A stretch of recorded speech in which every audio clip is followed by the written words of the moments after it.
Assalamualaikum, hai, bertemu lagi dalam Dino Beta Channel. Okey, so hari ini saya nak kongsikan sedikit tips dengan anda.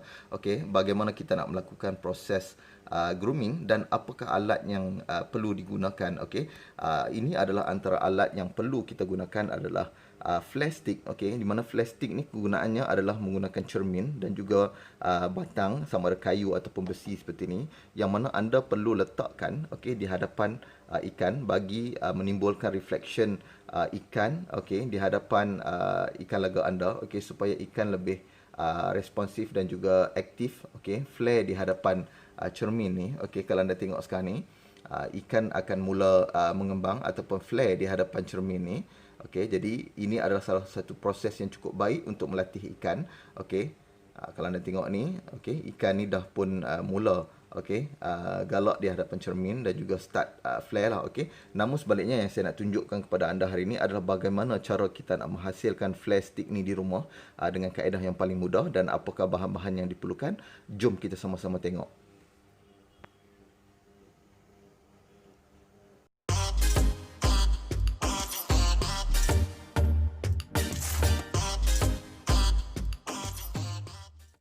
Okey, so untuk episod kali ini saya akan kongsikan dengan anda bagaimana cara untuk kita hasilkan flash stick okey dengan kaedah DIY. Okey, ini adalah antara basic tool yang perlu kita ada, iaitu kita perlukan glue gun ni dan juga kita perlukan glue stick okey untuk kita lekatkan kita punya kayu ataupun plastik ataupun besi ni okey kepada kita punya cermin yang mana anda boleh dapatkan di kedai-kedai aksesori. Okey, so ini adalah antara kayu yang boleh anda gunakan, iaitu daripada kayu chopstick. Okey, so ini adalah plastik, okey, jenis plastik, chopstick yang jenis plastik lebih berat sedikit, yang ini plastik yang lebih ringan, dan ini adalah antara yang saya minat, iaitu jenis besi seperti ini. Okey, sebab besi ni lebih ringan dan juga nampak kelihatan lebih cantik lah. Okey, so sekarang ni kita akan mulakan proses yang mana saya akan panaskan dulu kita punya glue gun ni. Okey, yang mana saya akan letakkan di sini, sebab apabila anda panaskan glue gun ni dia akan meleleh keluar, jadi anda perlu lapik dengan sesuatu di bawah ni, okey, agar tak terkena pada kita punya permukaan lantai ni lah.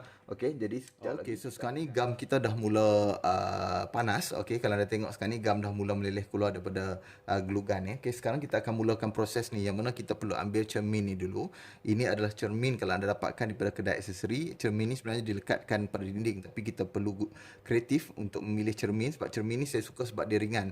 Okey, jadi kalau anda tengok di bahagian depan ni, lapisan ni terdapat plastik yang mana boleh anda koyak, okey, untuk menampakkan yang kita punya cermin ni shining lah. Okey, so untuk bahagian belakang ni, kalau anda koyak bahagian belakang ni terdapat gam. Okey, tapi gam ni tak cukup untuk anda letakkan chopstick ni, okey, untuk melekatkan bahagian ni. Okey, jadi anda perlu gunakan gam ni. Okey, anda perlu picit gam ni di bahagian tengah. Okey, so kalau anda tengok sekarang ni, di bahagian tengah ni kita perlu letakkan gam ni. Okey, sedikit saja gam pun dah memadai lah. Okey, tak perlu terlalu banyak. Okey, sekarang ni kita akan mula lekatkan kita punya chopstick ni di bahagian tengah. Kalau anda tengok sekarang ni, okey, ini adalah cermin yang akan kita gunakan. Ini adalah chopstick. Okey, kedudukan chopstick dan juga cermin ni perlu sedikit menyondong seperti ini. Okey, condong seperti ini, tak boleh tegak macam ni. Okey, kalau tegak macam ni, nanti anda akan dapati cermin ni kurang sesuai untuk digunakan sebagai flash stick. Jadi sekarang ni kalau anda tengok, saya letakkan sedikit menyerong seperti ini.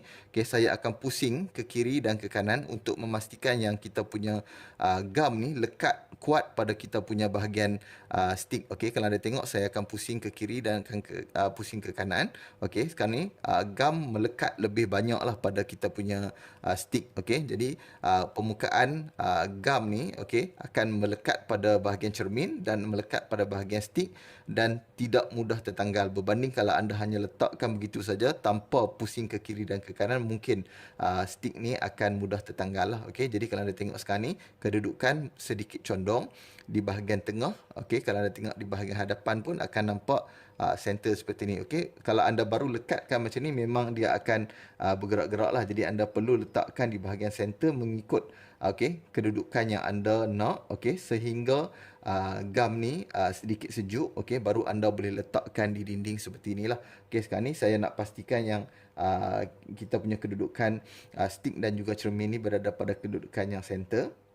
Jadi saya perlu adjust sedikit, okey, sehingga kedudukannya betul, okey, dan kita boleh letakkan di bahagian dinding seperti inilah, okey, untuk kita hasilkan flash stick yang seterusnya. Okey, so proses ni anda boleh ulang menggunakan sama ada jenis kayu ataupun jenis plastik terpulang kepada anda. Okey, kalau anda lihat sekarang ni, proses ni sangatlah mudah yang mana anda juga boleh hasilkan sendiri di rumah. Kalau anda lihat ni, okey, dalam beberapa minit saja kita dah boleh hasilkan beberapa flash stick, okey, untuk kegunaan anda, dan anda juga boleh hasilkan untuk dijualkan kepada rakan-rakan yang mungkin ingin mendapatkan stok flash stick ni. Okey, so untuk tips yang saya nak kongsikan dengan anda, kalau anda yang menggunakan cermin seperti ini, di belakang ni terdapat gam. Okey, jadi untuk menghilangkan gam ni, apa yang boleh anda buat adalah anda hanya perlu taburkan sedikit bedak ataupun tepung pada bahagian belakang ni, kemudian anda gosok dan anda basuh, memang gam ni akan hilang daripada permukaan belakang kita punya cermin ni. Okey, so ini adalah proses yang mungkin anda boleh buat sendiri secara DIY di rumah. So untuk perkongsian yang last ni, yang saya nak tunjukkan kepada anda sebagai bonus untuk video kali ini. Ini adalah dua perbezaan flash stick yang saya hasilkan. Yang pertama jenis condong, yang keduanya jenis tegak. Bagi saya sebagai pengguna, saya lebih sukakan chopstick yang jenis condong. Kenapa? Sebab kalau anda tengok chopstick yang jenis tegak ni, saya dah koyakkan sekarang ni plastik dia bahagian hadapan, dan anda dapat lihat yang cermin ni memang nampak kelihatan shining. Untuk anda pegang chopstick jenis ni, anda perlu pegang pada kedudukan yang menegak seperti ini. Jadi posisi tangan anda agak kurang selesa untuk tempoh yang lama lah. Memang kalau anda lakukan proses ni untuk tempoh yang singkat agak tetapi kalau anda nak lakukan proses ni dengan tempoh yang lebih lama, bagi saya lebih prefer menggunakan chopstick yang ataupun flash stick yang jenis condong ni. Sebab kedudukan tangan anda akan berasa lebih selesa lah. Dari segi kedudukan tangan dan posisi untuk anda ubah ke kiri dan ke kanan pun tak jadi masalah. Sebab kedudukan cermin dan juga kedudukan tangan anda memang lebih selesa untuk anda lakukan proses ni untuk tempoh yang lama. So ini adalah pandangan yang mungkin anda boleh ambil sebelum anda menghasilkan flash stick anda sendiri. Saya harapkan tips ni berguna untuk anda. So kita jumpa lagi dalam video-video yang lain dalam Dino Beta Channel. Assalamualaikum.